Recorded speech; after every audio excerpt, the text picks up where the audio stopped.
Jeudi 1er mars, il est 13 h quand les véhicules du Haut Commissariat des Nations Unies pour les réfugiés franchissent le poste frontalier ivoiro-guinéen de Sipilou, dans l'ouest de la Côte d'Ivoire, avec à leur port des réfugiés ivoiriens. Après 15 ans passés en terre guinéenne, ces 103 Ivoiriens regagnent leur pays, la Côte d'Ivoire.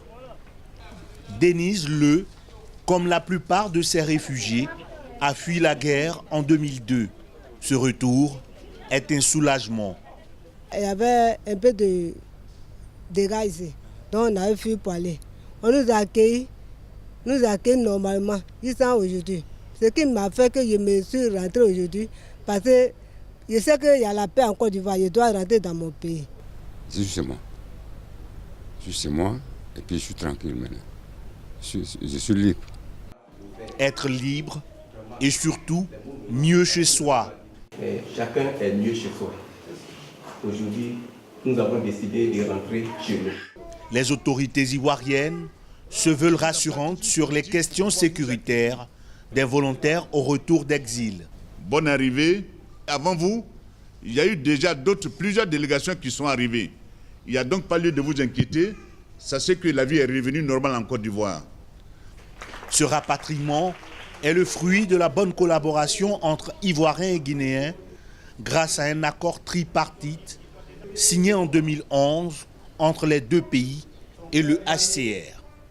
Je voudrais saisir cette opportunité pour traduire de la manière la plus éloquente possible la satisfaction de nos concitoyens et concitoyennes de cohabiter avec une population ivoirienne pacifique, ingénieuse, entreprenante et surtout respectueuse des coutumes des localités d'accueil.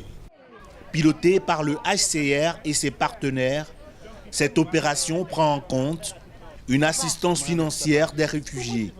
On leur donne un peu d'argent pour recommencer leur vie. N'oublions pas que c'est des gens qui viennent de passer 15 ans en dehors du pays. Maintenant, ils viennent, ils recommencent à zéro. Donc, on leur donne quelque chose pour essayer de recommencer à reconstruire leur vie. Une enveloppe de 150 000 francs CFA par adulte et 100 000 francs par enfant est accordée aux rapatriés, en plus des 40 000 francs de kit, afin de leur permettre de répondre aux besoins de base immédiats et faciliter leur réinsertion. Passé l'étape de l'accueil, direction d'Anané, au centre de transit du HCR. Ici, en plus des conseils juridiques, nos collègues vont prendre note, ils vont écrire pour qu'on puisse vous aider à reconstituer vos papiers. Les rapatriés reçoivent des rations alimentaires pour 3 mois, fournies par le Programme alimentaire mondial. Ce soir en terre ivoirienne, ce sera un repas, une couchette, en plus de la joie d'être chez soi. Avant de regagner leur zone d'origine le lendemain, ces Ivoiriens écriront cette nuit les premières pages d'un retour au pays natal.